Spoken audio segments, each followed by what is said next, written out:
Hi, everybody. It's so weird having everyone on mute. It's just like waving. So I think we're waiting on one person. I think there's 22 in this section. So I'll just take another second.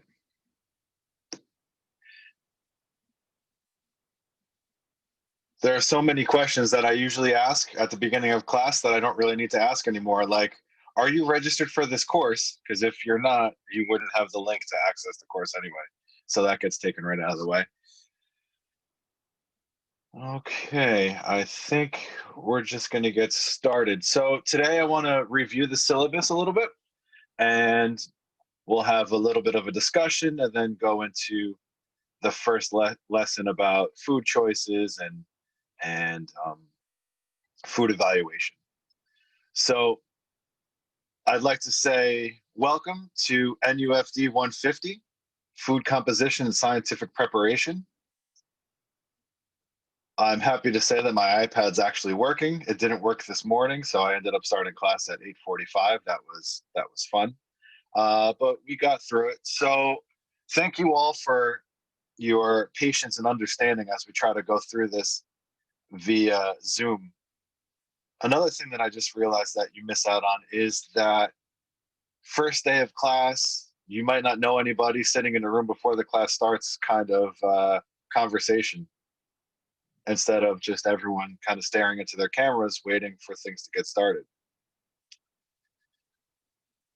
So with that, I guess I'll just dive into the syllabus.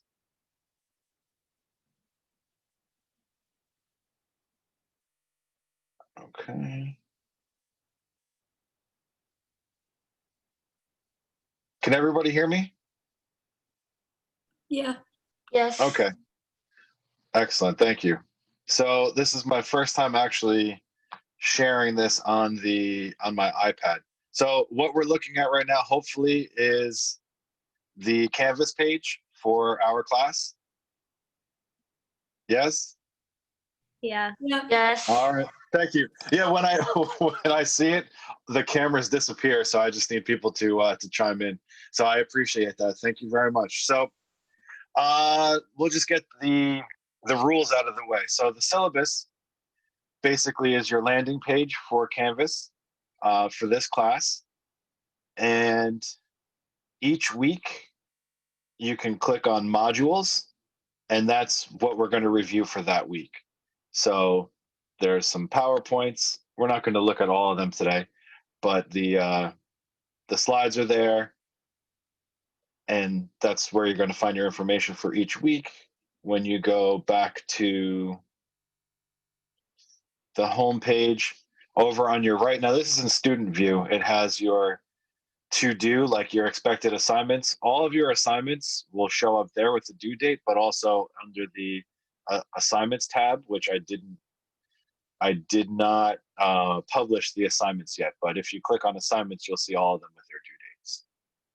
Okay? Yes or no from somebody? Yeah. Yes. Awesome. Thank you so much. Okay, perfect. So some things to go over when I say live class meeting, I mean it's held via Zoom. We will not be meeting on campus at all. So you will not be expected to go to the lab to pick up supplies. This class is 100% held virtually. The schedule is listed as part of the syllabus, and we're going to go over it. But some things might change as far as due dates. So you always want to look at the assignment due date to make sure that you're handing something in on time. I typically, I will never make something due earlier than originally stated, but if for some unforeseen reason I have to push a due date back a week, then you would, to take advantage of that, you would want to look at the assignment's due date. So it looks like, hold on a second. I need to stop broadcasting in order to allow someone back in, and I'm talking out loud. I apologize. thinking out loud. I apologize for that. All right, so we have 22 participants. I think that's everybody. So I'm going to go back to sharing the screen.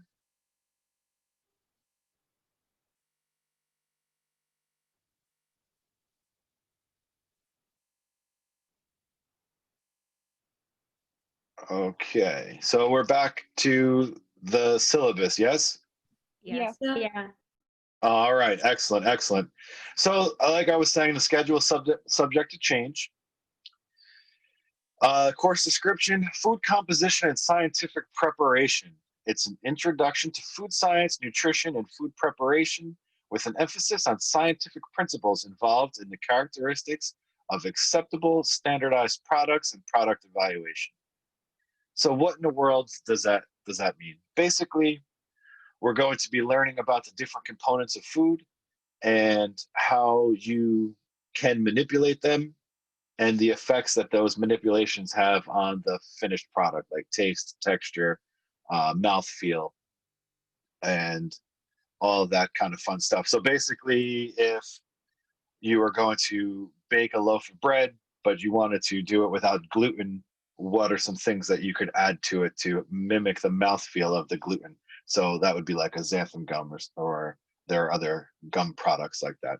So a lot of what we're going to talk about is the ingredients and products, and with an emphasis on why those ingredients are there, what the role of each ingredient is, and discuss what substitutions can be made and how everything comes together. This is also an interdisciplinary elective course. So here's a little bit of the objectives for the category L, interdisciplinary studies. What that means basically is, as we go through this food science course, I'm going to highlight and explain and tie in the chemistry aspects, biochemistry, physics, psychology, exercise physiology, all the different ologies that can relate to food science. Also, I think they need to revise the course description because it's an interlevel food science course, but nutrition, it's not a nutrition class. So nutrition is one of the disciplines that we are working together with, but it's not necessarily a nutrition class in the way that NUFD 190, the nutrition with lab, would be set up. Okay. Some important things. You all got the invitation and you all logged in and you're all here at the Zoom meeting now. So that means that you understand how to use Canvas. Just know that Canvas is required basically for everything. So if you have questions about how to access something or how to submit something or any questions at all, please ask sooner than later, because the whole course is dependent on your understanding of how to navigate Canvas. All the lecture material and recorded lecture content will be shared via Canvas each week in the modules. And your quiz, there's a quiz at the end of the semester, because quiz sounds much less scary, I guess, than final. So it's just a quiz. I believe it's only worth 50 points. So the quiz is done through Canvas as well. You have an access code, which you'll be provided with at the start of the class meeting. And there really are no makeups offered for the quiz. So if you have to miss the quiz, it has to be a pretty severe emergency to have a makeup. So hopefully no one has to experience that this semester. Also, Canvas is required to submit all assignments. For every assignment, there will be a submission tab. So you just click for the file upload. And typical files like docx, PDF, the one assignment you're going to do it's a PowerPoint slide. So you could use Google Slides instead of PowerPoint if you want, and then just upload it as a PPTX or a PDF file. All the assignments are due by the date posted in the assignment description. and the upload link will be available for 24 hours after the due date. So essentially, if there is an assignment, let's say there's an assignment due on September 14th, our next class meeting, and you don't hand it in by 5:30, the start of class, that's when the assignments are due, then you can hand it in on Tuesday, but there may be a points reduction. You might lose points. So if there was something like you got stuck at work and you didn't hand it in until 6 o'clock, or your computer decided not to turn on and you didn't hand it in until 6 o'clock on Monday, you might not lose that many points, or any, let's say one or two. But if you hand it in Tuesday at 11:30 p.m., you're going to lose at least half a grade. Does that make sense to everybody? Yes. Yes. Okay, so as long as we know that there's the due date, and then if something happens, you could just submit it up to that day late. You don't need to email me. That just saves you that hassle of saying, hey, professor, I blah, blah, blah, or something happened. I'm still going to submit my paper. As long as you get it in by Tuesday, I know that it's there. Okay? And assignments have to be submitted through Canvas. The way that it works is I upload a rubric with each of the assignments, especially the writing assignments, and I grade you directly from that rubric. So it all goes into the speed grader. So I look at your assignment, I have the rubric right there. I just click on the parts of the rubric, and that's how your grade is generated.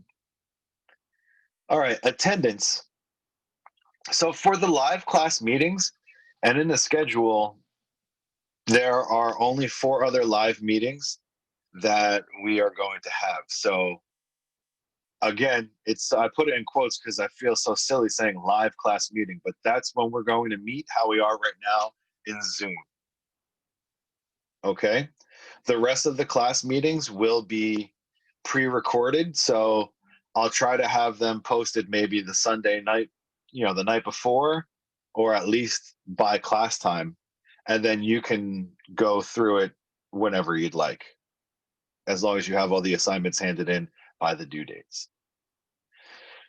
There is a chance that 1 or 2 of the 4 we're not going to, they'll just be pre-recorded again. It all depends on the flow of the class, how the pre-recorded lessons are going, what kind of questions you have about the assignments. And it also depends on how things shape up out in the world. If we end up having more issues and closures and things related to the pandemic. There are no makeups offered for missed live class meetings. So if we have one scheduled, and you'll know ahead of time if one was canceled. So if it's on the schedule, we're supposed to meet. So, and those dates are there. So if you miss one of those, there's no makeup for it. So you don't need to send an email asking for an alternate assignment. Just know that you missed it. All the classes will be recorded. So even after today, I'm going to post the recording of this so you can go back and check it out. But if there's not an emergency and you just decided to miss class, I know no one in this class would do that. I'm just talking about that one student somewhere that's, that's who these rules are for. Excessive tardiness, I didn't really define that. There's no time limit. But, if it's excessive, I will discuss it with you. So when we are meeting live, you want to try to be on time. A few semesters ago, I had a student in my class that would show up every day at 6 o'clock for a 5:30 class. So that's the kind of thing that I'm talking about, if it's a pattern. 2 or more absences will result in a full letter grade reduction of your final grade. So if you miss 2 or more of these live meetings and you have an A otherwise in the class, your final grade will be a B. if there's someone that has issues and you know you're going to miss for certain reasons, some of them might be acceptable. I'm not sure if athletics are even going on campus right now. For the quiz, this is where we're talking about a makeup date may be requested in the event of an extreme emergency situation. Now, the extreme emergency situation is not defined by a student. It's defined by the chair of the Nutrition and Food Studies Department. And if we need to, we'll go to the dean of students or whoever we need to talk to. So there were two people in the past that you can thank this stipulation being in the syllabus for. So I'm not sure how or why, but it was two different semesters. Two people decided that their family vacation, was an extreme emergency, and they missed the final. And actually went to the dean of students to say that they didn't have a choice, vacation, they had to go. So obviously there were some issues with that. Everyone makes their choices, but that would not be deemed an emergency. If there is an issue, we would need to have supporting documents. I wouldn't take them. They would be submitted to the department or whoever, the dean of students perhaps, like a doctor's note, police accident report, or death certificate. I hope no one experiences any of these things, that we don't have to actually go through that part of it. And then if 2 days ahead of time, you call Linda Salazar, the department admin, the number's listed there, and then send me an email. If you don't, if it's a emergency that just popped up and all of a sudden you can't log in, by 4 p.m. the next day, you should reach out to me. Everyone understand that? Yes. Yes. Okay, thank you. So this is honestly my least favorite part of the class, is going over this, because these are the rules. I just want to make sure everyone understands them. And then for the rest of it, as long as you follow the rubric, there's room for creativity and free thinking and all that fun stuff. But as long as we get those rules out of the way, I just want that to be clear. Okay, course assignments. The quiz may include material from the PowerPoint. So basically from the slides that are uploaded, from the recorded lectures, from our live lectures. And instead of us meeting for laboratory activities like the lab, I'm going to do them and record them and post them. And then there might be a main point like, hey, when you're doing this, you want to remember to whatever it may be. And then you could make a note to yourself, that's probably going to be a quiz question. Again, guidance and rubrics for all assignments will be provided in the assignments tab for each individual assignment. And as we go through, I'm going to highlight different disciplines that relate to food science. Here's some of the these are the student assessments. So being that this is an elective now, there is a 2,000 word writing requirement. So given the current situation, what I decided to do is break up the paper into parts. So since we are going to focus on foods and ingredients, I want you to pick a specific product, and we're going to talk more about each part in detail. But the idea is this: you're going to take a specific product.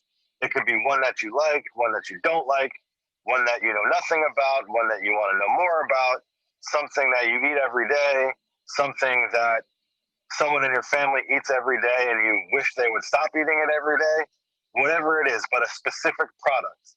So if it's a type of, like, say, Oreo cookies or fruit punch Gatorade, something specific. What you're going to do, the first part is you just tell me what you know about it. And then the second part would be identifying each of the ingredients listed on the ingredient statement and talking about the role that those ingredients play in that product. So some of them are easier, like FD&C red 40 would be there to provide red color. Okay. Modified food starch would be there to provide texture or as a thickening agent. So part 3 is where you do the research. And that's when you, and I'll show everyone if you haven't done it before, you log into the library website.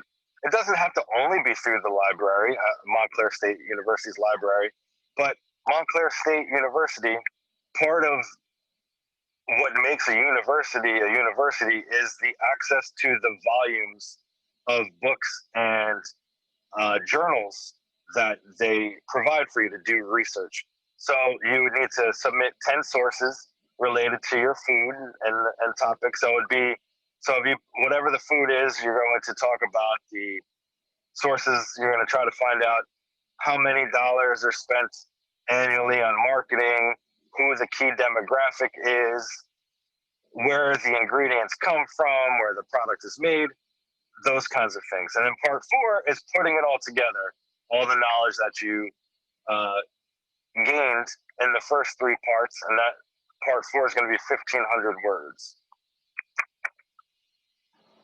Like I said, instead of having you do the lab activities, I'm going to have 5 demos, demo lab activities, and your response to each of the 5 is going to be worth 20 points. I haven't exactly worked out which program you're going to respond in yet, but I think it's going to be like a video response. So that way I can hear each one of you speaking, because I'm losing that this semester. And that is something that is used, 1, to evaluate you in the course and your understanding of the material, but 2, also to get to know more about each of you as a student, and if and when the time comes that you ask for a letter of recommendation, I have a little bit more to work on instead of just the pages. So more detail will come with those 5 responses. Create a new brownie recipe. So the way that this came about is the old final, if you talk to anyone that's taken my course, because it's been this way, it's evolved to this, and it's been this for the last maybe 2 or 3 years. If we were on campus, your final project in your lab groups would be to bake brownies.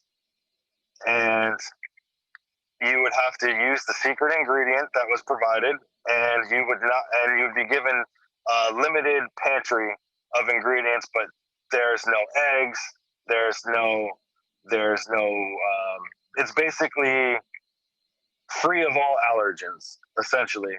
So by the end of the class, you would know what you need to make, what substitutions you need to make, and how they behave to have a brownie that actually tastes good and doesn't fall apart when you lift it out of the pan. So that was the old final. What we're going to do now is, about 500 words, is create a new brownie recipe. So you're just going to describe what you would do. So if you don't have, again, I talked about, if you don't have all-purpose flour and there's no gluten, what will you do to make sure that the texture is desirable? With that, that ties or rolls right into the next assignment, which is the brownie box label poster. So that's a 1 slide on a PowerPoint, and you're basically making the front of the box that has a picture that says whatever the name of your brownies is going to be and the net weight of the brownies. And then on the side of the box it would look just like what you would buy in a store. So it would have nutrition facts and the ingredient statement, allergen declaration if there are allergens. So those are some of the things that you would do. And again, the quiz at the end of the semester, again, is worth 50 points. So all of this all together brings you to 500 points. So that 500 points is 100% of the available points, and your grade is based on the percentage of those points. So if you have 93 to 100%, you have an A. I mentioned this earlier this morning in the other class. If you have an 86 and you email me on the last day before grades are due to be submitted and say, I love the class, I learned so much, I'm going to use this, blah, blah, blah, whatever it is. By the way, I think I deserve a B plus, not a B. That's not the time to do that. The time to, what you can do is reach out early and often throughout the semester if you have questions. Okay? I'm actually going to stop this for a second.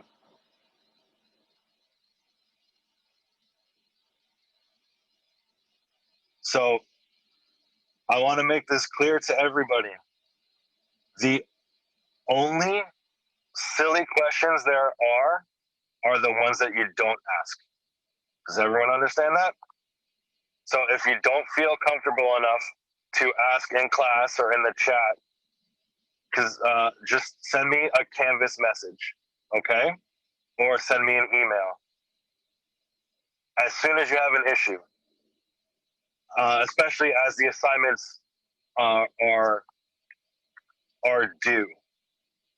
If you wait till the last minute before a paper is due, it might be harder. I might be stuck on an inspection at work. I might not be able to get to my phone to meet with you. But ask the questions. Also, at the top of the syllabus, it said that the appointments are available, or class meeting. If you want to meet with me, office hours, I'm available via Zoom by appointment. So if you just send me a message, hey, I'm working on my paper, I have a question. And then my goal is to respond to you within the hour, but I'll definitely get back to you within 24 hours. Okay, so I just respond from my phone. I try to be fast because that's part of, I think that's just what I like to do, just to get help you out as quickly as I possibly can so you can continue with whatever it is that you're doing. Okay? So last semester was the first time that we had this whole Zoom experience. So I will say some people didn't have any questions about the papers and they handed them in and they did fine. Other people that had, what's the best way to say this? Of the people that were unsure about an assignment, those that met via Zoom did better. So it pays to ask questions. They did better because the work improved based on the knowledge that they gained. Okay?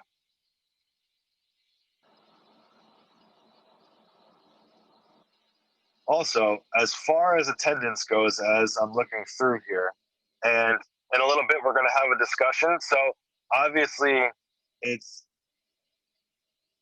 etiquette to be on mute when you're not the one speaking. So I thank you all for that. But those of you, when we have the discussion, you probably want to turn on your camera, at least for a little bit, so that I know that you're here. Okay? You don't have to do it right this second, but if there's no camera and it's on mute, you could be anywhere. Anyway, I'm going to go back to the schedule.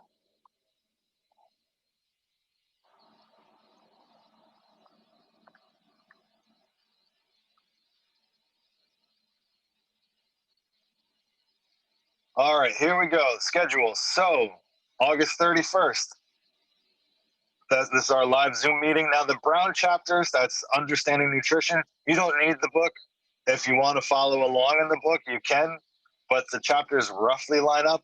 And someone pointed out earlier today that I didn't actually tell anyone what the book is, but I can post the link I could post the name of the book if you really want to get it. But it is certainly not required. I use some PowerPoints from the text. Some are my own. and that is the information you will be tested on. So getting the book would be for your own personal satisfaction. It wouldn't really, I'm not going to pull any questions from the book. There's no sneak attacks on the quiz. Let's see. We're going to scroll down a little bit. So the next scheduled live Zoom meeting is September 21st. Then after that is October 5th and October 12th. And the last one is on November 16th. So again, we might skip one of these. I'll let you know. What I will not do is add a different one. So I won't just say, oh, by the way, we're going to meet on September 14th, because some of you might have appointments or work schedules that I don't want to interfere with. So these are the days that don't make any appointments for, basically. Also, you can see, as of right now, part one of the what is in your food and why assignment is due on September 21st. Then the second part is due on October 5th. The third part on October 19th. The fourth part is due on November 9th. And then November 30th is when we have the quiz. So on November 30th, you log in, you take the quiz. When you're done with the quiz, you are finished. There's no lecture after that. December 7th, your create a new brownie recipe is due. And December 14th, the brownie box label poster is due. The lab activities start on November 2nd. So I'm going to show you muffins that are baked with different flours and also different oils. So a liquid fat vegetable oil, and then a shortening as a solid fat. And we're going to talk about the texture differences. The next one is xanthan gum in brownies. So basically, if you have gluten-free flour and you put too little xanthan gum, just the right amount, and way too much xanthan gum. Has anyone ever worked with xanthan gum before? Or is this some foreign, like, why is this guy talking about this word so much? Because I probably said it about 12 times so far. I eat xanthan. I have, yeah. Okay. So you know that if you put too much in, it'll really just turn to a big, like, ball. Yeah. Like, it really gums things up. Okay. But for baking, especially gluten-free, it's really awesome. It does some cool stuff. You could tell that I'm really into food science because I just said xanthan gum is really awesome. So this is what I do. After that, it's making cheese. So starting with milk, adding some acid to separate the milk out and pressing it down. That's the one thing that's one of the demos. And then you'll notice for November 23rd, there's actually two. It's gluten and yeast bread baking. So again, adding more gluten to the bread to see the effects, and then making butter. And butter is basically, to spoil the surprise if you've never made it before, it's just whipped cream that you whipped way too long. That's how you make butter. But we'll discuss that process in more detail. So basically that is the syllabus. I just want to show you something real quick. If you go to the module for today, you're going to see the syllabus review. So what I would like you to do, and it actually even said right here, the first step towards success in this course is understanding the expectations outlined in the syllabus. This ungraded syllabus review is to be completed prior to the scheduled start time of class on September 14th. What that means is, I think Canvas will time it out. Yeah, it says right here, it is due at 5:29 on September 14th. You could hand it in up until 5:30. 5:31, you can't hand it in. It's too late. So this is something that everyone needs to do to move forward, just to make sure that everyone understands the course. So you could do it now if you wanted to. I'm not going to go through it with everybody to do it now because I want you to read it on your own, but it might be best for you just to do it after class today. So it's basically just cut and paste portions of the syllabus. You know, what happens in case of an extreme emergency. You know, the quiz may include material from the PowerPoint presentations, lecture, laboratory activities, guidance, and rubrics for all assignments will be provided. It might seem like a silly thing to put into like a quiz format. Here's important dates to remember, but it's good to show that we all understand and we're all on the same page moving into the semester. So that's where the modules. So again, for September 14th, you'll see a module under the modules tab. Assignments will be listed here under assignments. Of course, there's none right now because I didn't publish them, but they will all be there.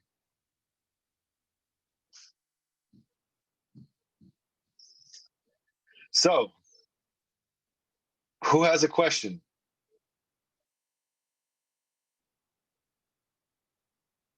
And you could go ahead. I don't know if that was me, but I'll go. So for the labs that you said, like they'll be pre-recorded, is it possible for us to like try some of them as well, just like to follow along? Does that make sense? And it's Megan, right? Yeah. Yeah. Okay, that's a great question, Megan. So the reason the short answer is yes, you could do that. The long drawn out explanation for why it's being done the way that it is the university made the decision and they were going to try to give everyone in the class partial kits. So some measuring cups, some muffin tins, maybe some flour, but you'd be responsible for eggs, you'd be responsible for some things. And there's one big assumption that went into this take-home kit idea. And the big assumption is that all of you have access to a kitchen, which even if one person didn't, it's not fair, okay? And I can't ask anyone to buy a carton of eggs if that means that you're not going to buy your lunch for that day. You know, everyone's in a different situation. You're paying tuition, so nothing else should be coming out of your pocket. Okay? Huh. So the alternate assignment, the way that you're going to interact is based on the principles of whatever that lab activity is. You can find a video. Hey, I found this video and they're baking this or they're making that, or I read this article, I found these articles. You're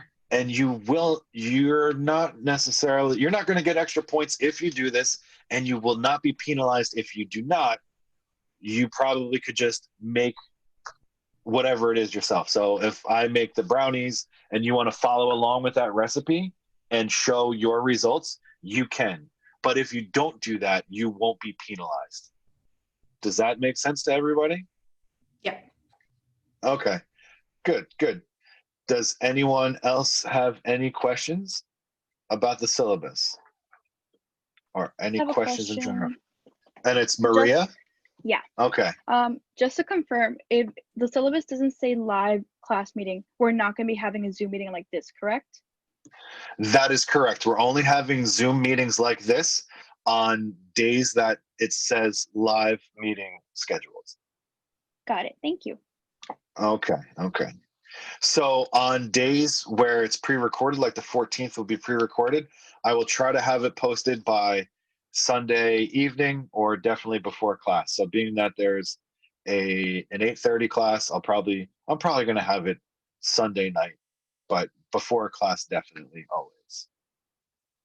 Okay. Any other questions?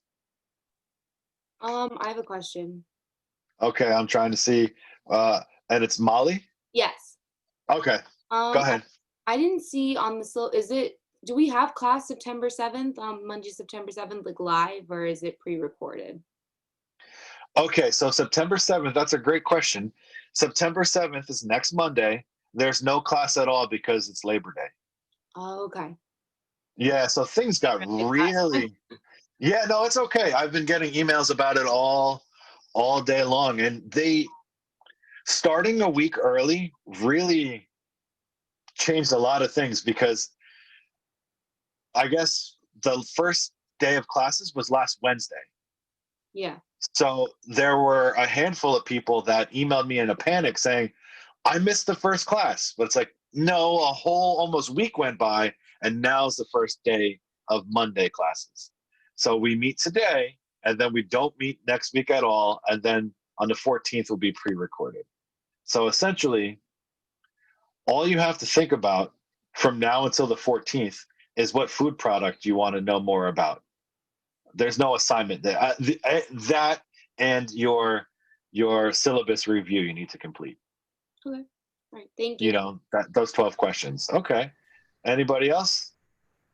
Yeah, so you said the pre-recorded classes, is that just like a lecture? You might have said that already. I walked away for a second, so. Okay. And Joe, right? Yeah. Okay. Sorry, yeah, I have to move around to see all the people in the gallery. So yeah, so basically it's a pre-recorded lecture that's going to be uploaded into the module along with the PowerPoints and all the material that were covered in that pre-recorded lecture. So if you have questions, any questions you have, just message me.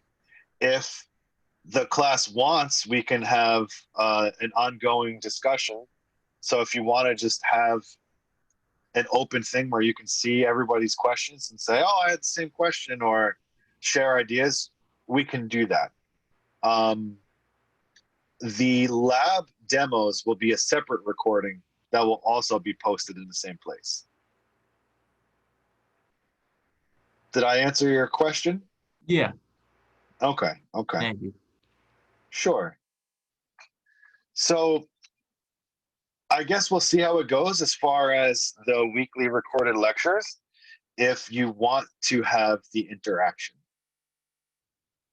You know, if people, I would assume people are going to ask questions, but I don't want to require that, you know, say, because I've been a student in classes where it was basically like, oh yeah, we have a great chat and you're required to post to the chat 3 times per week. And no, we're not. I don't want to have anything like that. It just should be where you want to, if you want to share more information with each other. Make sense? Okay. Any other questions about the syllabus? Any questions at all? Nothing? You want to wait till later? I mean, we still have stuff to do, but I was just wondering if anyone had any questions that I can answer right now. Okay, this is probably a good time for me to tell you a little bit of background about myself. So my name is Rob Eiler. I am your instructor, which you already know. I should have started off with that, you know, at 5:30. But I am a health inspector for the New Jersey Department of Health in the Public Health and Food Protection Program. So my credentials, if you look at the syllabus, most of your instructors have an RD. They're registered dietitians. I am not. I am a registered environmental health specialist. It's a license through the state of New Jersey. So I do all types of inspections. In the summertime, we're just finishing up youth camp season. I do restaurant inspections, more restaurants that are on state property, like MetLife Stadium, the state prisons, the turnpike, rest stops. I do some restaurant inspections with towns and counties with the local health departments, especially during training exercises. So when I tell people I'm a health inspector, usually the first question they ask is, where should I not eat? And the chances are I don't know the restaurants in your area because I don't really inspect them like that. but I could tell you probably places that sell the food to your restaurants, and if they're good or bad. I also do shellfish inspections, like clams, oysters, deal with the harvesters. I'm learning now. I just started training to do dairy inspections. So couple days last week, I was out on a farm where the cows are. You know, they're all lined up to get milked. Then a tanker truck comes and takes the milk to a processing plant, and then the milk gets pasteurized, and I have to, you know, make sure that the pasteurizers are working correctly. So a lot of different things, a lot of different things. Tattoos and body art. One of the most popular things right now is microblading of eyebrows. If you've ever seen that, like, everyone wants to get it done.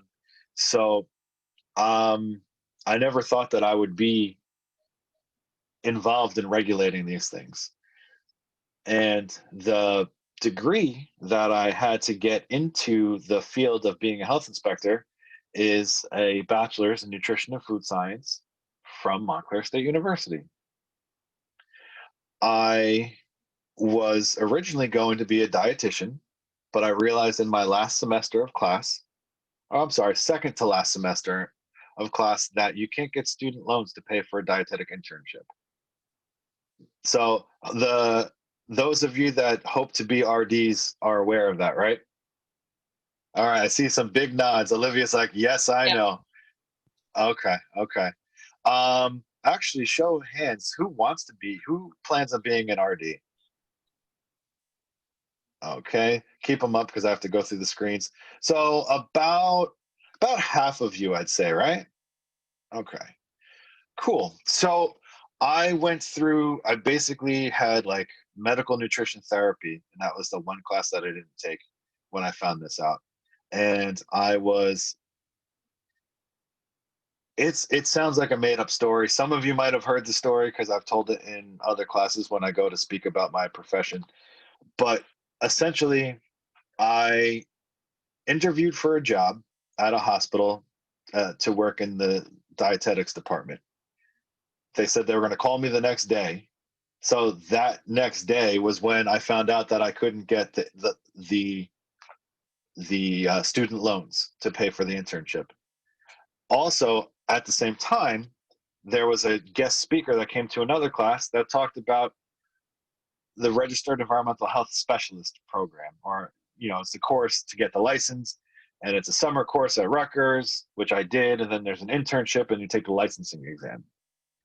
So all of this happened at once, and the inspector thing sounded cool because I was taking ServSafe at the time, and it basically sounded a lot like ServSafe that you would take in the 240 class, the food safety management, with all the temperatures and the different bacteria and things that can make people sick, and cooling times, all that stuff.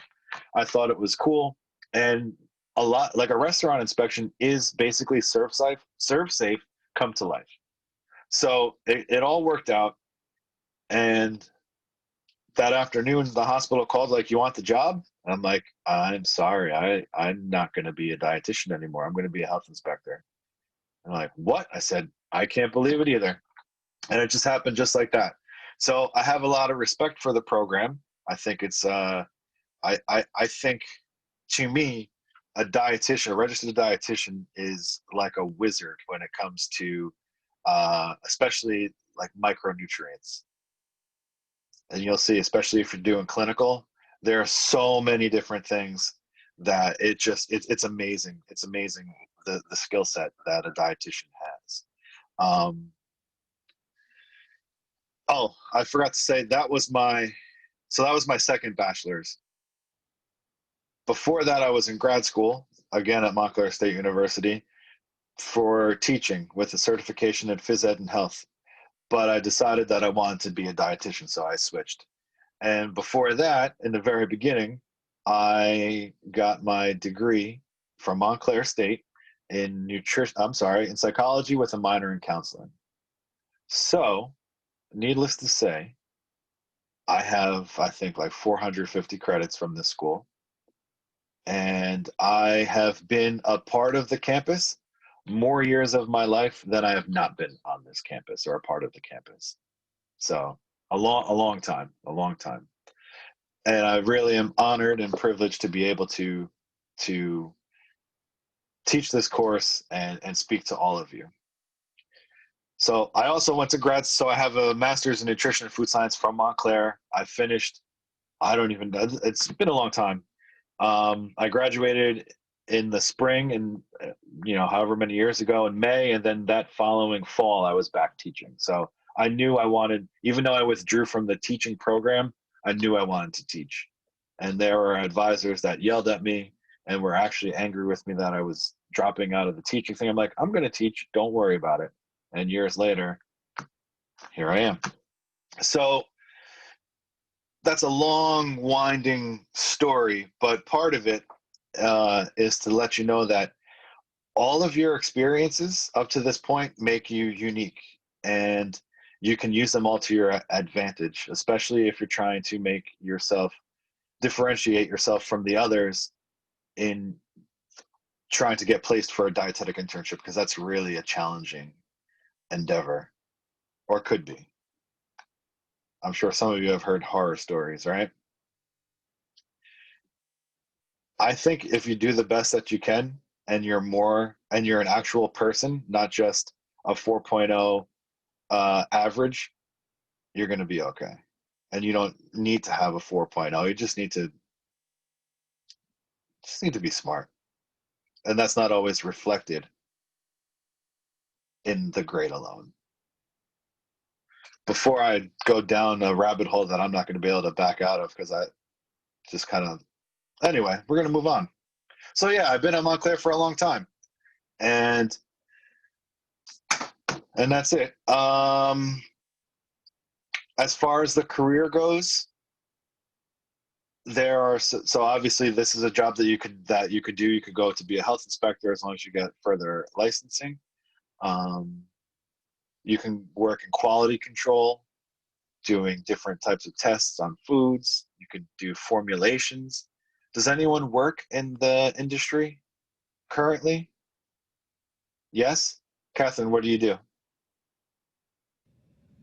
Well, my parents both own delis, so I was grown up in a deli.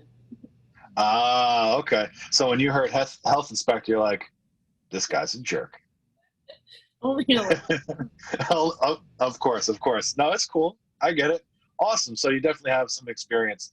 Anybody else? Just unmute yourself and shout it out. I actually worked at Subway for several months. Okay.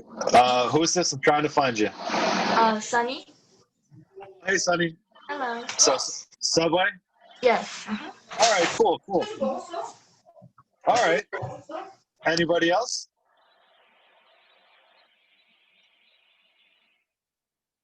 No?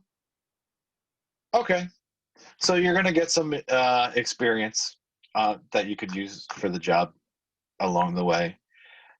And I think you get placed in other classes to do like an externship if you're not in a dietetics program. But, the whole point of all this stuff too is if you have questions about careers or possible careers, you just ask me. Maybe I could help you or steer you in a certain direction, or I can tell you, give you the name of someone that does whatever it is that you're looking for. Okay. Let's see. We covered the syllabus. I rambled on about how many tuition dollars I gave to Montclair. Told you about my job. All right.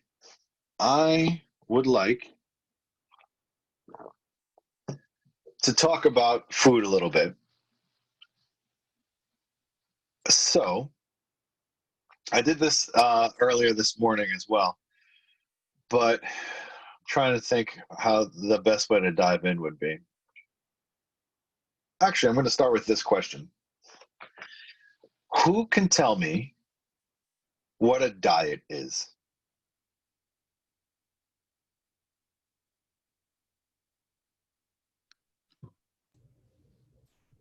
How you choose to eat. And who was that? Nina. Where are you? I'm trying to find you. I might be Oh, coming there up. you are, Nina. All right. Uh, Yeah, there you are. So there's basically, I have 3 screens worth of faces. So Nina says a diet is what you choose to eat, right? That's what you said? Okay. Does anyone care to add to that or agree or disagree? What you choose to eat with a goal in mind? Okay, who was that? Olivia. Olivia? Okay, thanks. I feel like I'm like 100 years old. Like, who was that talking now? Um, with a goal in mind. Okay, so that's kind of like if you want to achieve a certain thing, that like a goal. Okay, I think Nina said it. She pretty much said Olivia's right, but I think in its truest, purest definition, a diet is just what people eat. So if you eat donuts for breakfast and pizza for lunch, and a salad for dinner because you want to be sensible, that's your diet. There's no goal in mind. It's just what you're putting in your mouth regularly. So a textbook might tell you a different answer, but basically that's what a diet is. That's what. So when someone asks, or when you meet with someone as a future registered dietitian, if you're doing one-on-one, and you say, what does your diet consist of? So it's just what you're eating every day. But if I ask the question now to one of you, and I don't want you to answer, I just want you to think about, well, I'm just going to ask the question, but don't answer me. Tell me about your diet. How does that make you feel? Does it make you feel a certain way? If you had to explain what your diet was? Are you doing like a quick evaluation of, well, does my diet sound good for someone that is in a nutrition class that wants to be a registered dietitian? Maybe, right? Okay. Another thing that we're going to talk about today is why people eat the foods that they eat, how society and culture influences when, what, how much, how little of the food that we consume. So we've all been eating for all the years that we've been alive, or else no, we wouldn't be here right now, right? So you're all experts in consuming food on your own. You all figured it out. But I'm sure there are certain things that universally people are like, yeah, I pretty much like that. There are things that other people don't like, but everyone has their own preferences. But things sometimes get a little different when you're in a group. Do you see yourself, or do you see groups of people eating differently when, like, say, when you're out with your friends? Do you eat differently than you would when you're at home or alone? Some nods, yes. Okay. Does anyone want to elaborate? Or you just want to quietly hang out to see where I'm taking this one? I guess I'll speak from my own experience. I'm vegetarian now, but I went strict vegan about 5 years ago, really before it hit like the mainstream. And Okay. back then, restaurants really didn't have many, if any, like vegan or vegetarian options. So it was like a constant just trying to figure out with my friends when we would go out to eat, where we would go, like what we would do, and what places had foods that were available to me. And it got better as time went on. This like happened right when all the Netflix documentaries came out about vegetarianism and veganism, and now I have like most of my friends do some like version of veg or vegan dieting. But back then it was definitely like a lot more planning went into going out to eat, and like I would make accommodations that I probably normally wouldn't at the time. Understood. Okay. Anyone else? Yeah, to kind of go off of Nina is like, I do gluten-free and dairy-free, and Okay. a lot of my friends don't, just because they don't have to. I have to for my health, but most of the time when I hang out with my friends, I'll just kind of eat whatever they're eating out of conveniencing them. I don't want to be the problematic friend. And so like you'll have it every once in a while, but I'll usually only eat stuff like that, like pizza or, whatever, when I'm with them. And okay. I don't know. Gotcha.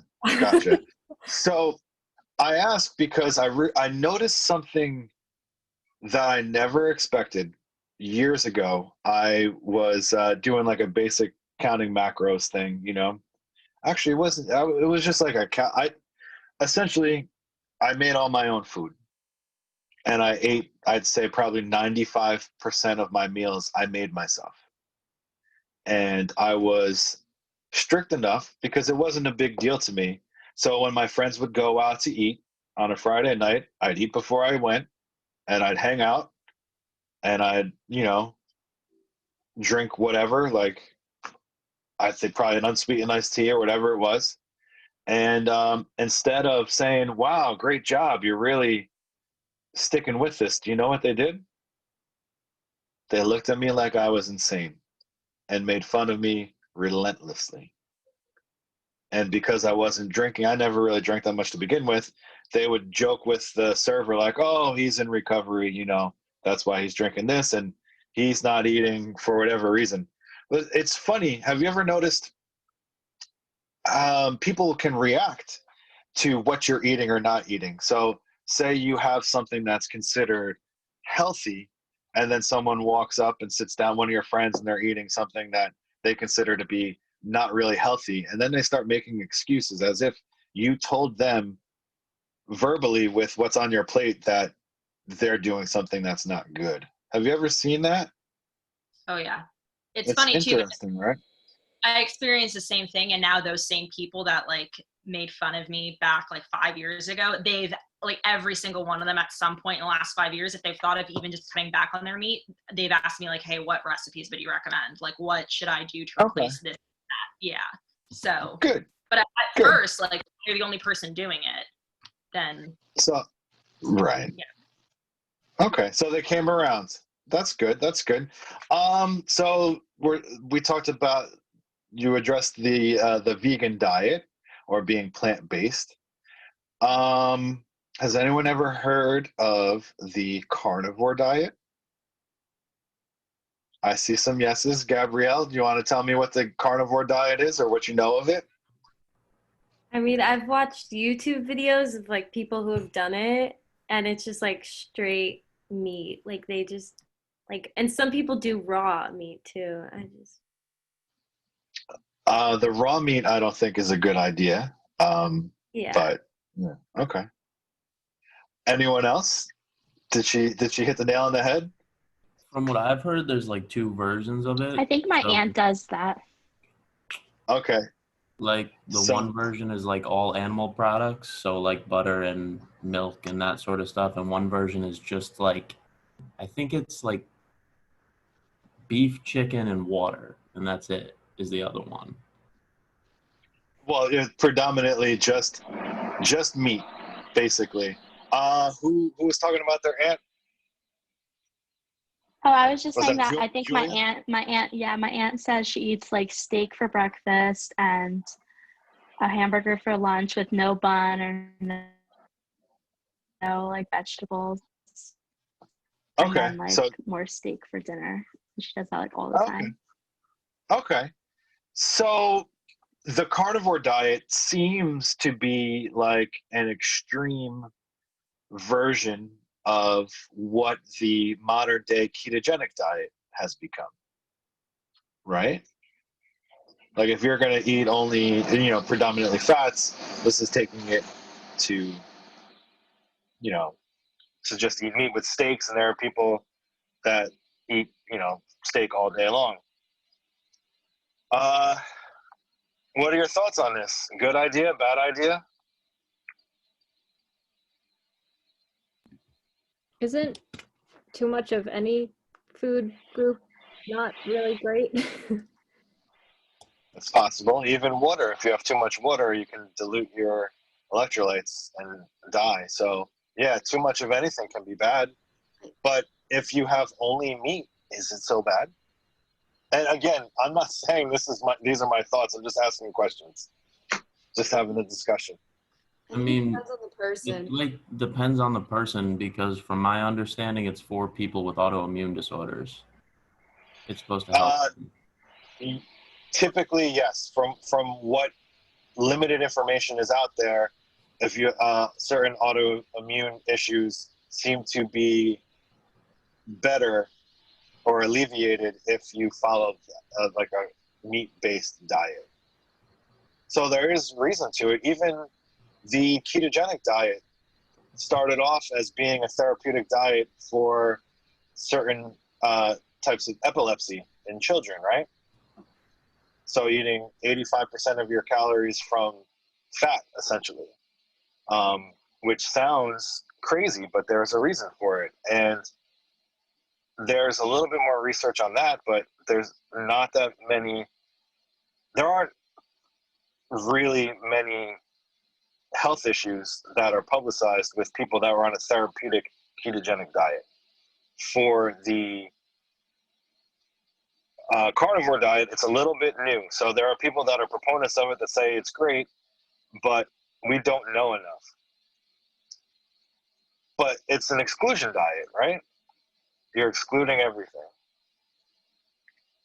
But your first reaction was to think that it's a little silly or possibly dangerous, right?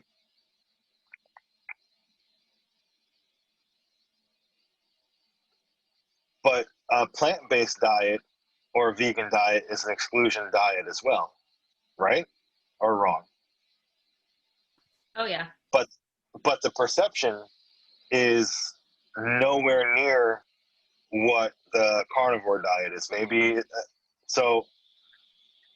It almost seems like if you are just going by what I kind of, if you are plant-based, you're enlightened. If you're carnivore, you're kind of a fool. You're an idiot and don't know any better. Do you think that's true? I don't think any of this is true. I'm saying like this, these are some of the perceptions. In the morning class, people really reacted strongly to like, people really do this? That's the worst thing in the world. I mean, I can only speak for like myself, my own experience. I'm not vegan anymore. I haven't eaten meat in 5 years, but like I added back in like, eggs and, you know, I never did dairy to begin with, but like my big thing that bothered me about the vegan community and that sphere, and they get a bad rap, and I think it's warranted, is that you have this very like militant sect of vegans that are like trying to like convert everyone else over to veganism, and it totally turns other people off. Like it's not effective, it's not useful, and like I feel like if it wasn't for the good press they've gotten in the last 5 years, like our perception of vegetarianism and plant-based diets now would still be the way that it was like previously, where it was like, okay, well, how do you know if someone's a vegan? They bring up the fact that they're a vegan like 24/7.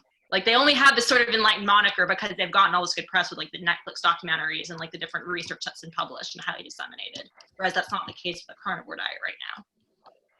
Yeah, it's still new. It's still new.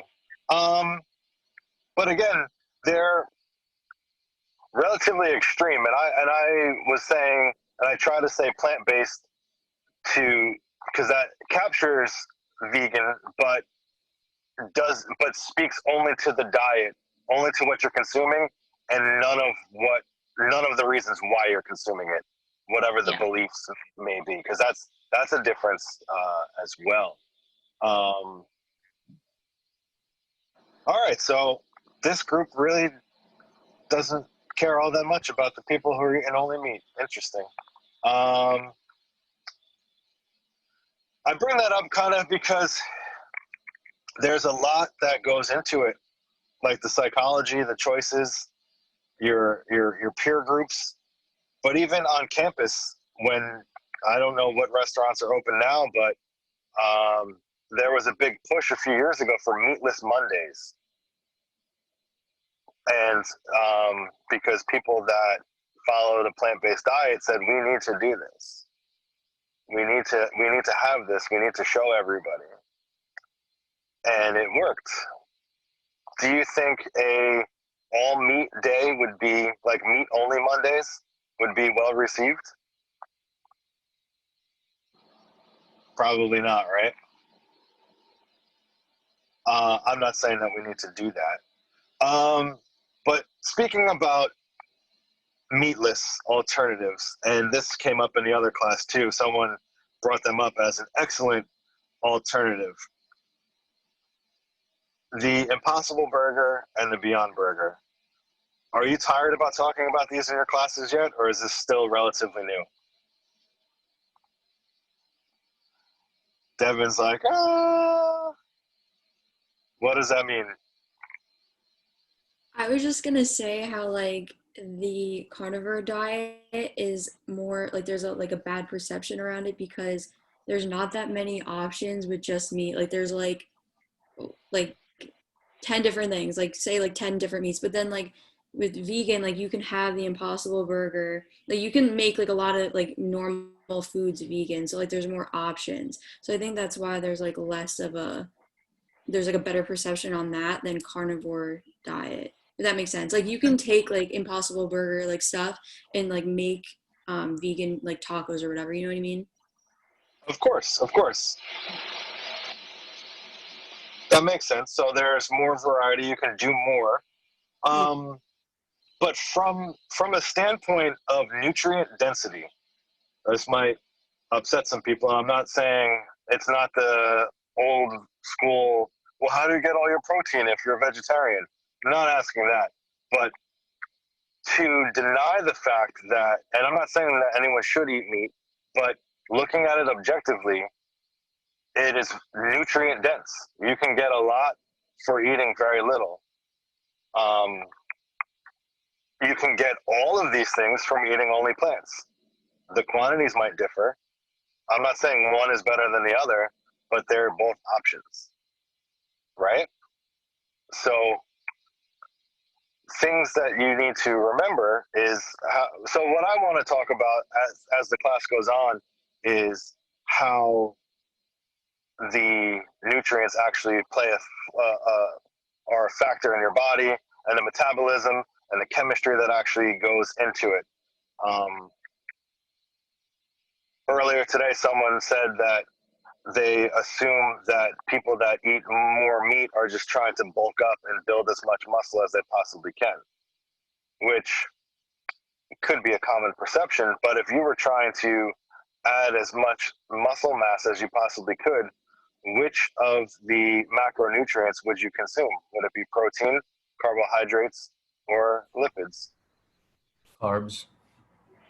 And Carbs. yeah, you want to have what's it called, a surplus of carbohydrates, because that's what's going to help your muscles grow. So these are some things that you already know in this class, and these are some things. And as we go further into detail, that's what's going to set you apart from the Instagram diet coach that just writes, "I'm a nutritionist. Let me do your meal prep for you." Okay. So those of you that want to be dietitians, I recommend you learn as much as you can and pay attention in biochemistry as you possibly can to learn what's happening in your body, what's actually happening when you eat these foods.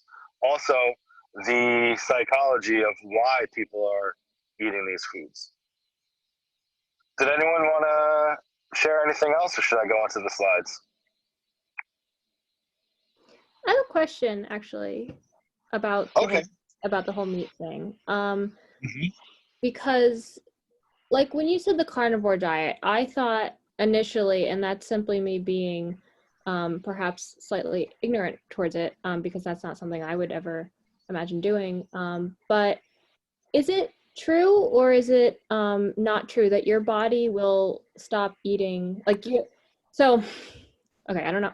I'm not wording this well. I've been a fitness instructor for 5 years, Pilates specifically, and a lot of my clients have asked me, like, what do I eat? Blah, blah, blah.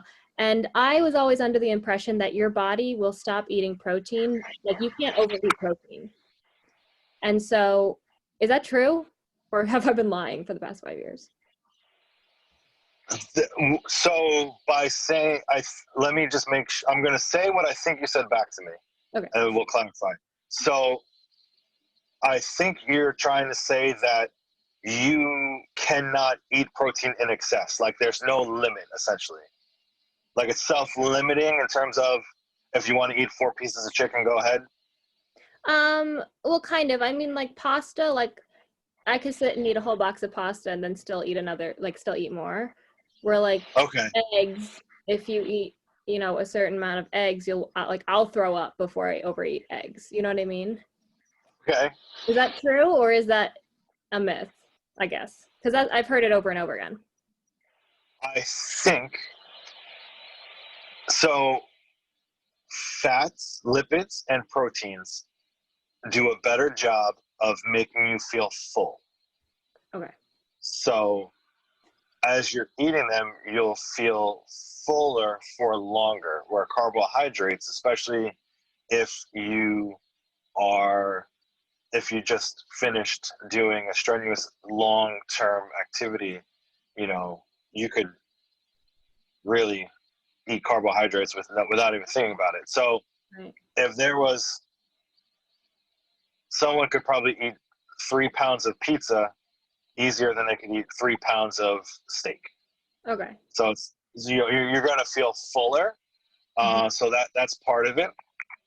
But what's actually happening, if you do consume more protein than you can process, and you're not consuming you're not consuming carbohydrates or lowered carbohydrates in you know, possibly for a ketogenic type diet, or if you're doing intermittent fasting or whatever it is, there are certain times throughout the day when you're using protein through gluconeogenesis. So if you sound out gluconeogenesis, it's the creation of new glucose, basically. So you're breaking down the protein to create glucose. So you can either use that for energy, or that may end up getting stored and turned as, you know, converted to adipose tissue. So you can eat too much, yes, but you're less likely to overeat it, because you're going to feel full. Okay. That makes sense. Basically. And it has to do with the hormones for hunger that regulate how much you can eat, and those kinds of things. Yeah, there's a lot that goes to it. If I was going to ask everyone a trick question, now you already know it's a trick question, I'd ask you to tell me what the perfect meal plan is. What is the perfect dietary advice you could give? Everyone's different, so there's no one. Who said that? Joe did? Yes. All right. Thank you, Joe. That's the right answer. There is no cookie cutter, right? Everyone has different goals. So someone might be trying to, you know, lose body fat. Someone might be trying to run 250 miles in one day. So the advice you would give to the people is different, but they all come from the scientific principles. They all come from energy metabolism. Okay. So do we have any other questions, statements? Okay. I'm going to share something.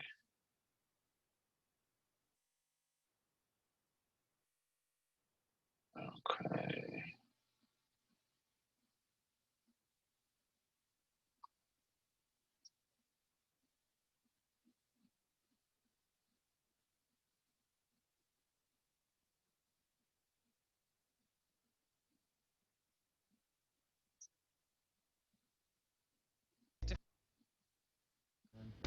For this next experiment, food expert Eric Trinidad has whipped up several batches of brownies. Free brownies here. To see what will or won't catch people's eye. Can I interest you in some brownies? It's a new recipe I'm trying. Can everybody hear the audio? He's perfecting a new brownie mix. Yes. Yeah. Bakery All right, thank you. in the area. Take your pick. And even though these brownies come in lots of different shapes, from a traditional school.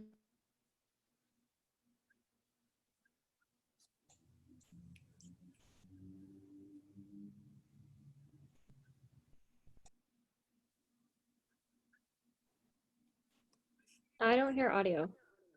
Yeah, my audio went out too. Okay, hold on one second.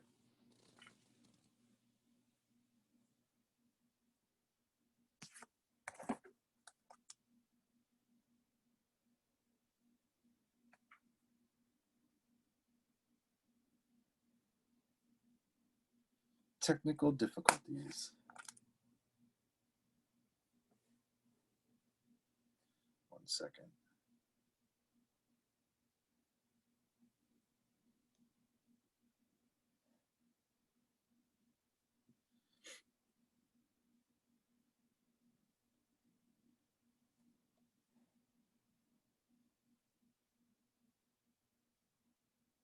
I think I know what happened.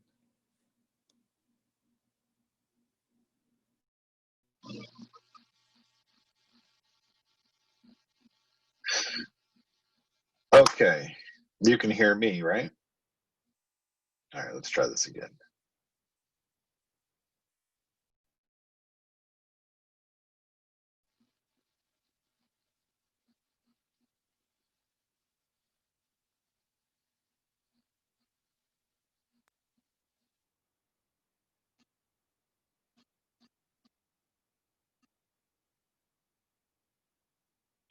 Will or won't catch people's eye. Can I interest you in some brownies? It's a new recipe. Audio's working now? Yeah. Yeah. Yeah. All right, for some reason it's tied into my Bluetooth headset. So if I take them out, you lose the audio and I can't mute myself. So you're going to listen to me listening to this. Sorry. Eric is telling people he's perfecting a new brownie mix. Oh, that's cute. For a bakery he's opened in the area. Take your pick. And even though these brownies come in lots of different shapes, from a traditional square to a foot, or even one that looks like a hockey puck, all of them are made from the same ingredients. Except these brownies, which are made with premium chocolate for an even richer taste. Will they be able to see past the outer differences and give the alternative brownies a try? Let's see how people react to Eric's tasty creations. I think I'm gonna go with this one. I'm gonna go number 1, traditional. Go for it. Now, is there a reason why you chose the particular shapes that you chose? Well, this one was shaped like a fleur-de-lis, so it just looked really cute. Right. The rest of them don't look like brownies. Can I interest you in the number 2? That's so not gonna happen. Go ahead, try it. No. I'm giving away free samples of my new recipe. What? What is that? That is a brownie like the rest of them. Oh, that is not a brownie. That's gross. What about you at home?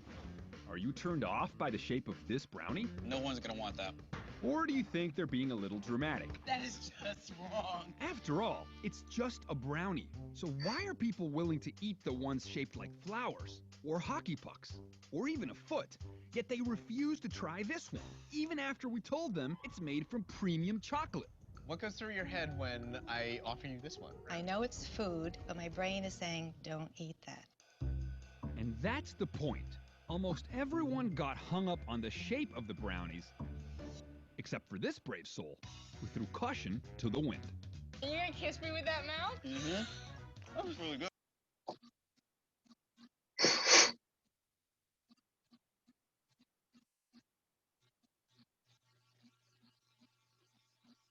So what do you think? Would you eat the doo-doo brownie?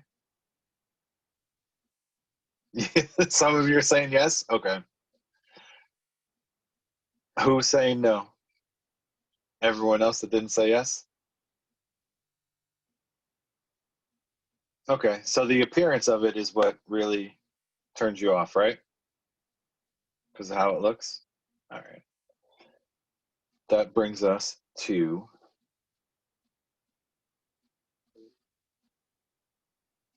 you know what? Actually, let's take a 2-minute break, all right?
Okay, seems like everyone's coming back on.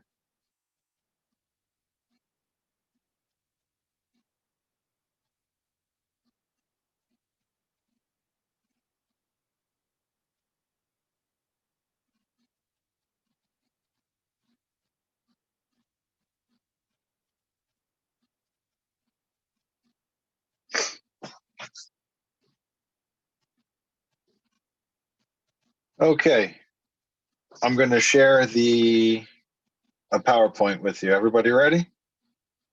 Okay.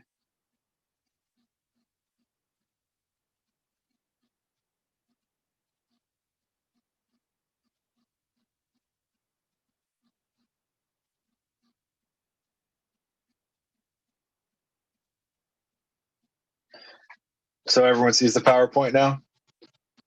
Yes. Yeah. All right, thank you, thank you.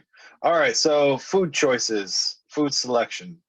This is the textbook, by the way, Understanding Food, the 6th edition by Amy C. Brown, if you were interested. But again, you're not required to purchase this book.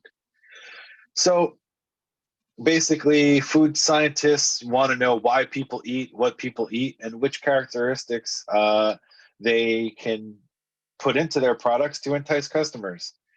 So some crazy things that have come from this type of desire to make new products are things like green ketchup and purple ketchup. I don't know if any of you are old enough to remember those things. Have you ever seen those? Yeah. Yeah. And how did it? Go ahead. I never tried it. I just remember. Yeah, seeing I never tried it. Okay, okay. I think I might have tried the green one. I was a little bit, I think I was probably like in high school at the time. It tastes just like ketchup. So if they can make tomato ketchup a different color and it still tastes the same, then where does the color come from? And where does the flavor come from? The tomatoes really don't have anything to do with it at that point. So some ketchup actually has red food coloring in it instead of purple or green. So it's crazy. Also, in thinking of which food characteristics entice customers. Now, some people like these, some people don't. Those people that eat them usually, you know what I'm talking about. How about Doritos? They are scientifically the perfect combination of a little bit of sweet and that saltiness, so that people like to eat them. If you like that, if you like that flavor, people tend to really like Doritos. Anyway, but let's talk. Why did I show you a video of people afraid to eat brownies that looked like doo-doo? We're talking about the sensory criteria. And I don't know why I think the word doo-doo is so funny, but I do, and I say it every time when I talk about this lecture. So, sight, odor, taste, touch, hearing. Those are our sensory criteria. And here we have them again: sight, odor, taste, sound. So with sight, we're getting color, texture, shape. Odor, we're getting volatile, organic substances, volatile flavor. So anytime you see the word volatile, that means that the molecules are just excited and they're in the air. So aerosoli. So those are the things that make it up through your nostrils and you sense those aromas, or you're able to smell them.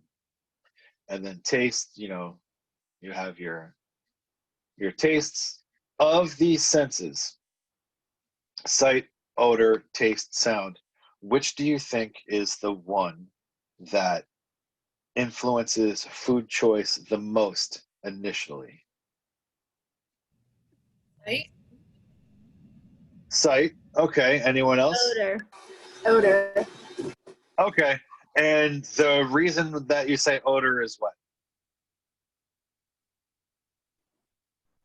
Odor like immediately like turns you off before like you even like get near it.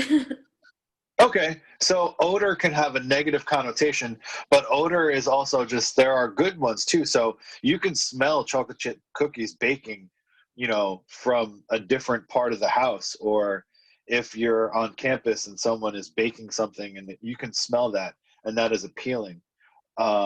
So it has a further distance, but also if something has a bad odor, you want to stay far away from it. But let's think about the video. It was the appearance of those brownies that made people stay away from them, right?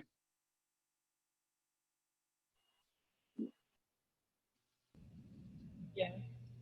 Yes. So the thing that you want to remember is sight is the sense that we use initially to decide on a food choice. Sight is first. Which of these do you think is the one that keeps us coming back to a food repeatedly or to continue to eat it? Taste. Taste. Taste. I would also accept odor because basically, like, here it is at the bottom. Taste and aroma together make flavor, right? So the stimulation of your taste buds along with the volatile molecules that are going up your nose, those together make flavor.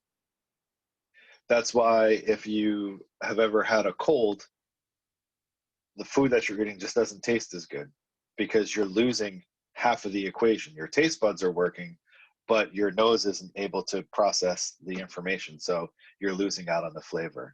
Another thing that is a factor is the, oh, my pen isn't working. The temperature of the food is a factor. So have you ever, if you cook food, like say that you decide to meal prep or you cook and you're going to eat the leftovers, you make your plans and you're going to eat the food when it's cold. You're not going to, you take it to work or whatever it is, or to school on campus, and you don't have a way to heat it up. When you season food that is going to be consumed cold, you need to season it more than you would if you were going to eat it hot, because as food is colder, there's not as much, the flavor is muted. It's not as strong. Did you ever know that? Did you ever notice that? No, I had no idea. No. All right. Thank you. Thank you for sharing. So basically, try it out. If you're going to prepare something, if you season it and it tastes okay hot, if you're going to eat it cold, it's going to not have as much flavor, and that has to do partially because of the volatile molecules aren't really all that volatile, so you're not getting as much of the aroma. I just want to go back a little bit, back in these slides. So what you need to know is sight is the sense that we use first. Taste is the one that keeps us coming back to the food, okay?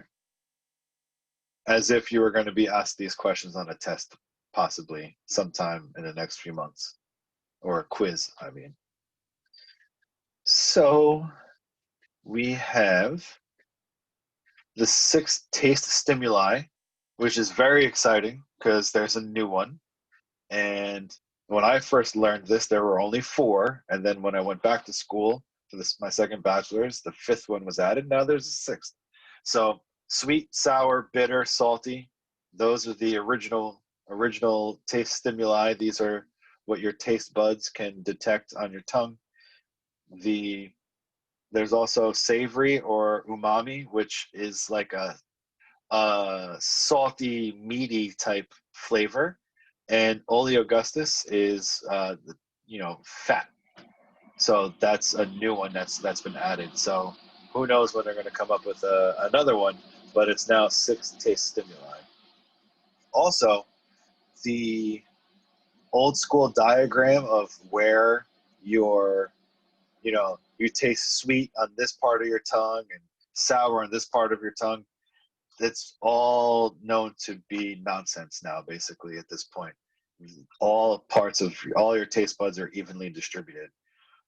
but there is a higher concentration of taste buds that detect bitterness at the end of your tongue. I mean, at the back of your tongue. Can anyone guess why that is?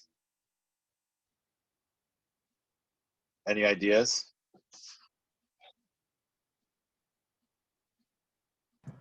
So you don't swallow things? That's a good guess. And those things that you won't swallow are possibly toxic plants. So that's the evolutionary response. That's what it's believed to be, that you have. So everywhere on your tongue can detect all the stimuli, but bitter, there's more, you could sense more of the bitter in the back of your tongue. And that is the last ditch response to say, I better not swallow this because I could get sick or die, you know, from this. That's an evolutionary thing. Okay.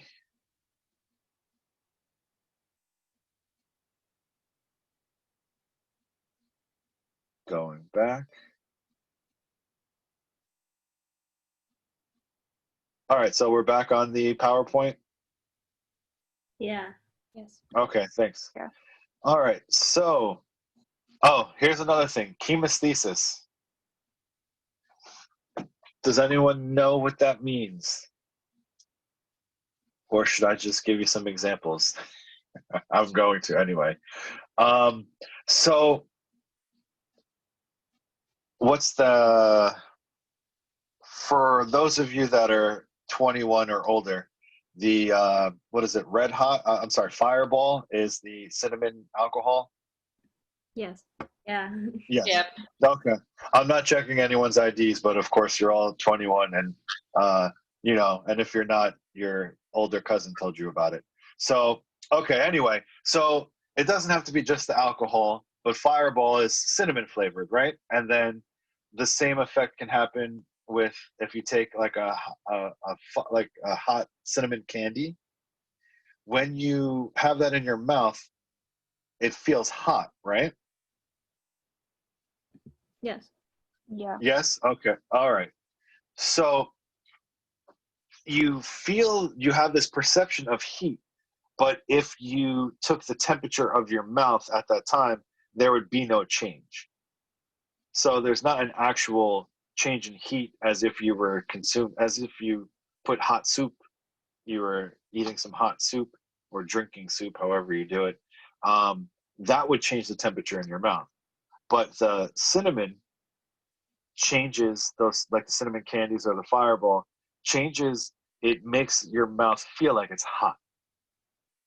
Another example, it can happen the other way around too, which is when, if you have a peppermint candy or something with mint, it makes, and you try to blow out or breathe in, it makes the air in your mouth feel colder. Have you ever experienced that, anybody?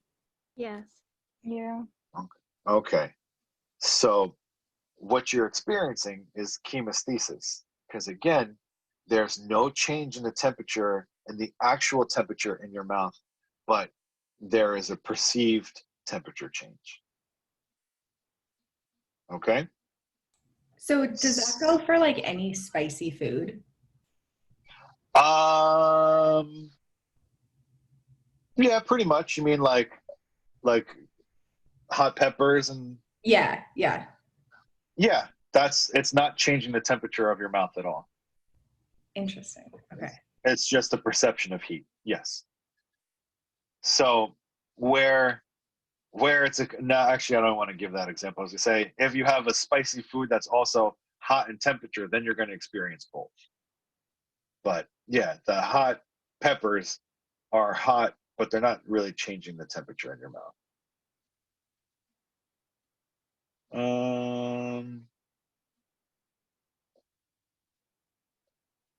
That's really,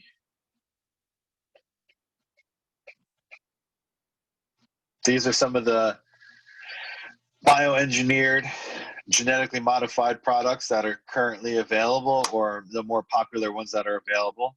So you have soy, corn, cottonseed, rapeseed oil, which, you might not know of it by the name rapeseed oil, but that's canola oil. The CAN in canola oil comes from Canada, which is where the rapeseed oil is from. Zucchinis are GMO sometimes, sugar, papayas, tomatoes, some dairy. Rice can be GMO.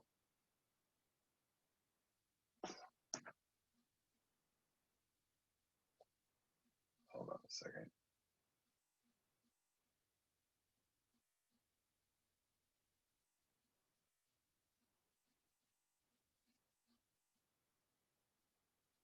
Okay, I'm back. This thing is giving me a hard time.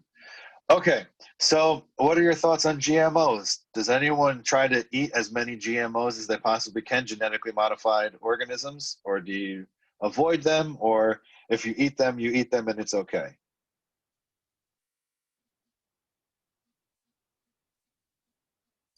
With soy products, don't you have to eat them in moderation because they can be bad for you in certain ways? Who's this talking? I'm sorry. Molly. Oh, Molly. I'm sorry. Hey, Molly. You're Yeah. good. Okay. I'll have to check. So I'm not sure what they're modified for. I know corn is modified for pesticide resistance. So you can heavily dose the fields of corn with enough pesticide so that any other animal, insect, or whatever it is going to die except for the corn. So I think soy might be the same. That's typically so you don't lose the yields. So it might be a pesticide related issue, but I'm gonna have to look unless you know and you just wanted me to confirm what you've already read. No, I meant like for like eating wise, like I know for like soy products, like they're not they're not bad for you. It's just you're not supposed to eat or consume that much of a soy product for that reason because you're supposed to modify that. I thought that's what you were saying. Yeah, I'm trying to look real quick to see how soy is modified. I know it's one of the more popular GMO things, which is interesting because if you go on a plant-based diet, a lot of people go to soy heavily. And if you're using a GMO product, it kind of, if your idea is to go more natural, then that's not really natural anymore. So that is something. The tomatoes were genetically modified to last longer. It was called a flavor saver tomato. So they would not spoil, which they didn't really taste as good, so they weren't really popular. The rice is genetically modified. I'm going to have to look to see how the soy exactly, what they did to it. So thank you for bringing that up. Rice is genetically modified sometimes. They can have, I think it's called golden rice. It has vitamin E in it. So you can, if it's distributed in places where there's a food scarcity. So people that don't necessarily have enough access to food, they're given this rice that has extra stuff added to it. So that sounds cool, right? Like we're doing something beneficial, but the making other things resistant to pesticides so nothing else will grow kind of sounds less beneficial to everyone overall, right? So there's reasons for everything. So basically, those are some of the reasons why we choose the foods that we choose. There's one more thing that I wanted to cover, and that has to do with tying back in the food science piece to it, as far as products are concerned, and it has to do with subjective testing and objective testing for the analysis of foods. So basically, if we were going to say our class, since we're all getting along so well on this first day, we say, let's go into business together. And we decide to make a hot sauce to sell to students on campus. or we could sell it wherever. We could sell it online now. We're going to open up a web store to sell this hot sauce. One of the things we would first have to say, so what are some of our favorites? Do we have Frank's Red Hot fans? Do we have Sriracha fans? Do we have people that like both, or you like only one? Or let's hear about it a little bit. I love sriracha. And wasn't the guy who made sriracha, didn't he do it in college because he was like bored? Did not know that, but supposedly sriracha, he'd never trademarked it. That's why it's everywhere. Yeah, but I'm not sure. There was a Netflix documentary, I think. But you have to be careful with the Netflix documentary. Some information is not always accurate. Entertaining, but not always accurate. Because a student told me that there's a Netflix documentary that talked about how animals are fed the same animals. Like, you shouldn't eat meat because cows are fed cows, which used to be true, but hasn't been true for many, many years because of mad cow disease, like bovine spongiform encephalopathy. So you're not allowed by regulation through the USDA to feed like animals because you can't eat the nervous tissue. But anyway, we'll talk more about that during the meat stuff. So where was I? We were just talking about sriracha sauce. So hot sauce, so Frank's Red Hot or sriracha, one has a higher viscosity, right? So viscosity is a resistance to flow or the thickness. So sriracha sauce is thicker than Frank's Red Hot, right? Everyone, for the most part, knows what I'm talking about? Okay. So for our class, which one should we make? Do you think we should do a thin sauce like Frank's Red Hot, or should we do a thick sauce like sriracha?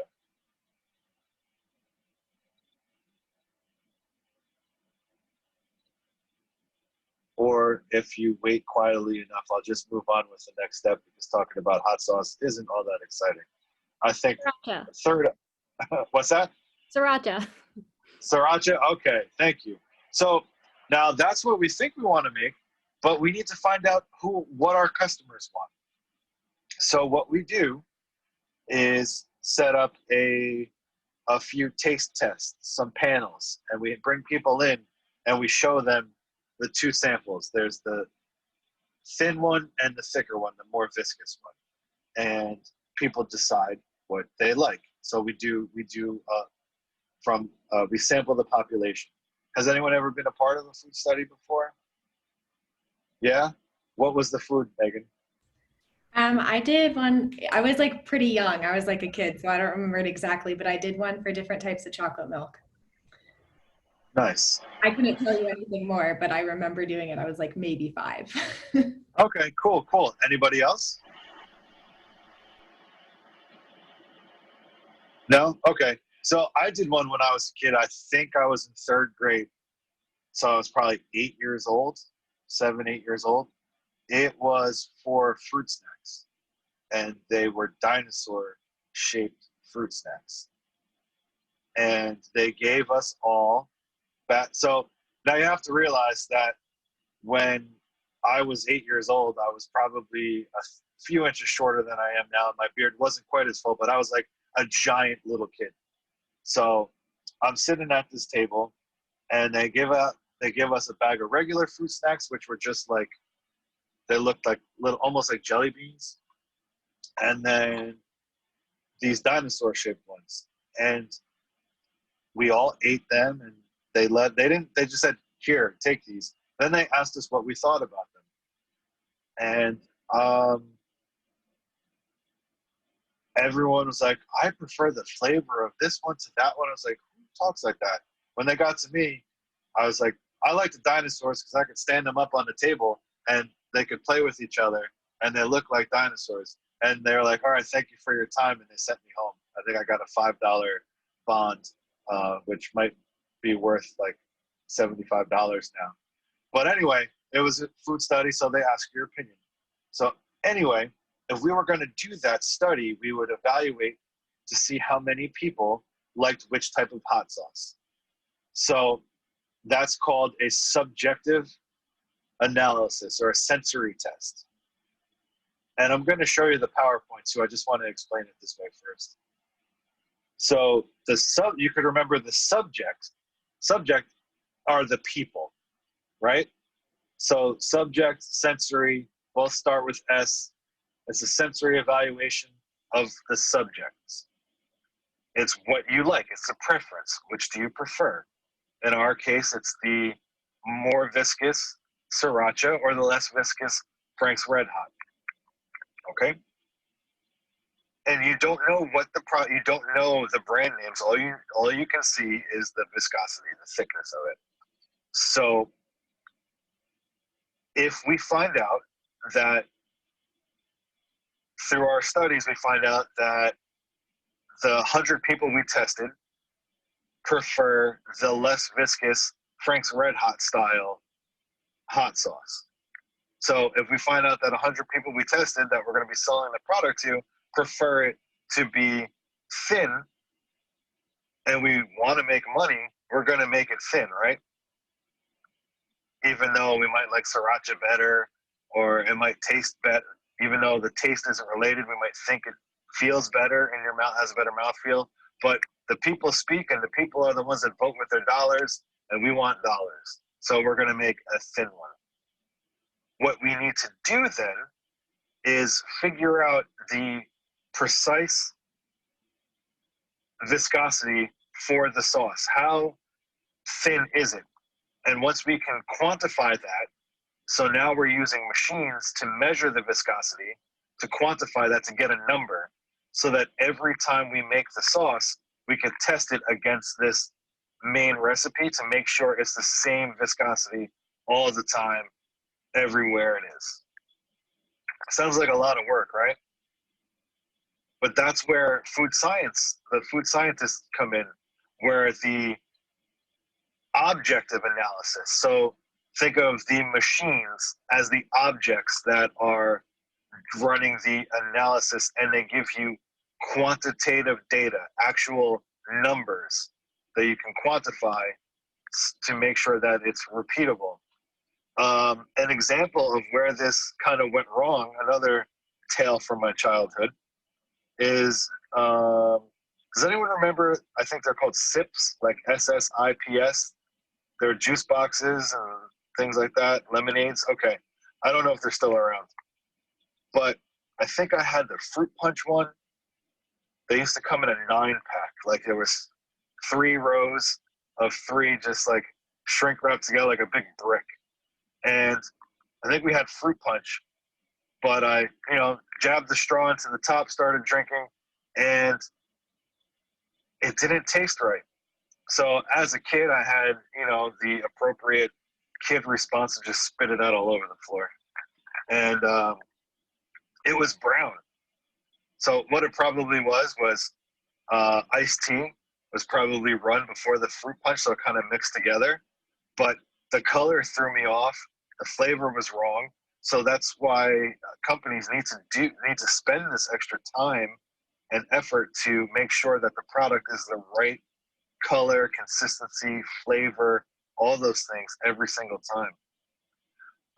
Another example of this, when I inspected the Mars plant in Hackettstown, where all the M&Ms are made, coolest place ever. You've been, Olivia? My best friend's boyfriend works there. Okay. It is legitimately one of the coolest places you can go. It's a chocolate factory. So they should make a movie there. Anyway, they do so many different types of samples from, the color of each, the color that they mix on the M&Ms matches the standards, to the packaging. There are people that eat M&Ms all day long just to make sure that they're the right quality. If you've ever seen 2 peanut M&Ms that are stuck together, there is a set amount per bag that they're allowed. If they open up a bag and there's too many stuck together, then they open up another bag and there's too many, they won't sell them because they have certain quality standards. These are jobs that you can get with a bachelor's degree in nutrition and food science if you want to go into quality control. So anyway, I'm just going to show you these slides real quick to try to bring what I just described it all to you, but I'm going to show it to you.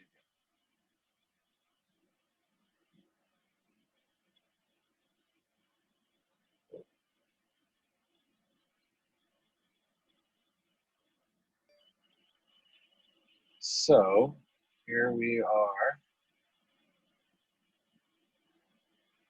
Everyone sees food evaluation, right? Yeah. Yes. All right, thank you. So again, we were talking about do you prefer sample A or sample B? Sample A is the Frank's Red Hot, sample B is the Sriracha. So if we pour them out,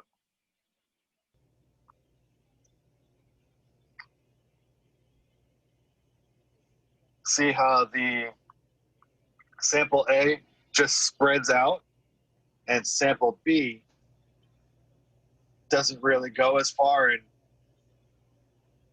this is a great way to see the definition of viscosity because it's a resistance to flow. So a higher viscosity means there's a higher resistance to flow, which typically means that the product is thicker. So if we look at the next slide, this is a side profile of, again, sample A, the Frank's Red Hot. You can see how much it's spread out compared to the Sriracha sauce. So we did our study, and this is sensory evaluation. Of the 100 people that we tested, they looked at this, they watched this, and they said, you know what? Sample A looks better to me. Sample B, I wouldn't want that. It looks like ketchup, or I just like sample A. So that's where the sensory evaluation turns into objective analysis. So you test panels of people, which are the subjects, to identify the preference of the provided samples. The data is compiled and values are assigned to each of the desired attributes. So basically, that's what I said before. The people spoke and they like sample A, they like the Frank's Red Hot. So we need to figure out exactly what those attributes are, what the viscosity is to get everything dialed in. So the food manufacturer formulates the product based on the desired attributes attained via the test panels. From there, a quantified analysis or objective analysis of each desired attribute is conducted. So every time a batch is, so they figure out what the numbers are for the master sample, and then every time they make a new batch, they compare the known numbers to the sample to make sure that it's good. And again, why go through all this trouble? You know why they go through all this trouble. It's to replicate product quality compared to the original formula, regardless of where or when it's produced. Okay?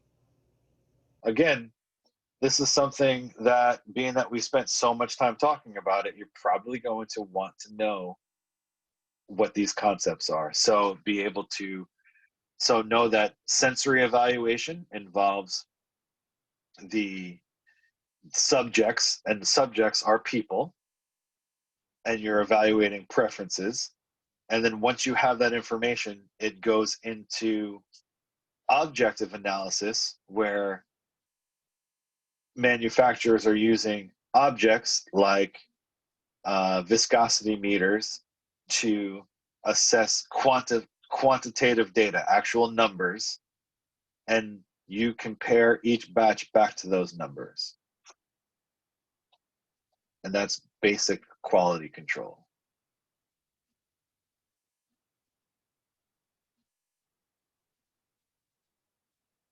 Questions?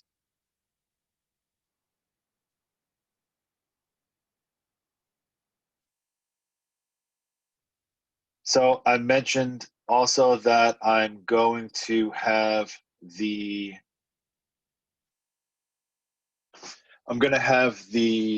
recordings from the lectures posted in the modules for class.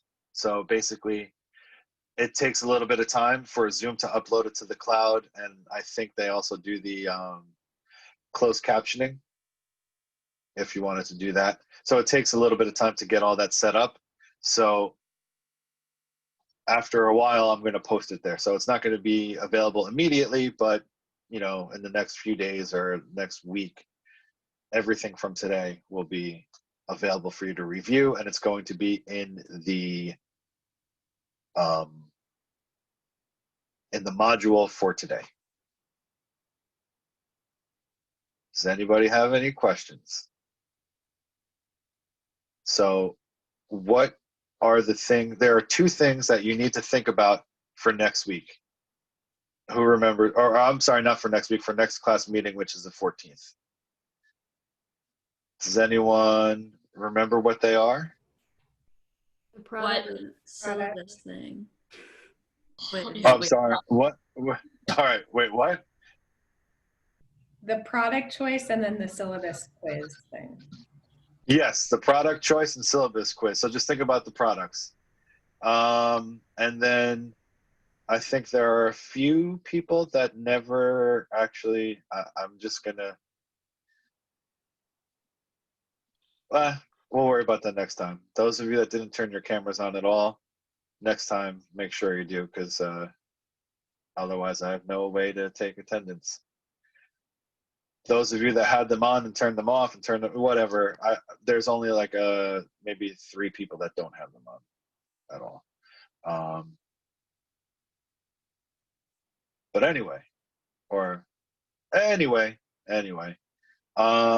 so yes, do the syllabus review and think about the food product that you want to learn more about and research for the rest of the semester. So remember, it has to be a specific product, not a brand, not a variety, just one, like, I'm picking this up, I'm sampling this, I want to learn more about this specific product. Something with a label is easier to do, and something with a few ingredients probably is going to be more beneficial for you. Or, you know, you want to make sure you have enough ingredients to work off of. And I'm going to explain more of that in further recordings. So, no questions? We're good? Sure? Okay. If anyone does have any questions, you can just send me an email or a Canvas message. Okay?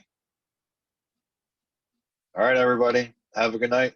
See you. Well, actually, I'm not going to see you on the 14th, but there'll be a recording posted on the 14th. Thank you. Thank All you. right. Thank you. Thanks, everybody. Bye, Take thank care. you. Bye. Thank you. Yeah, good night.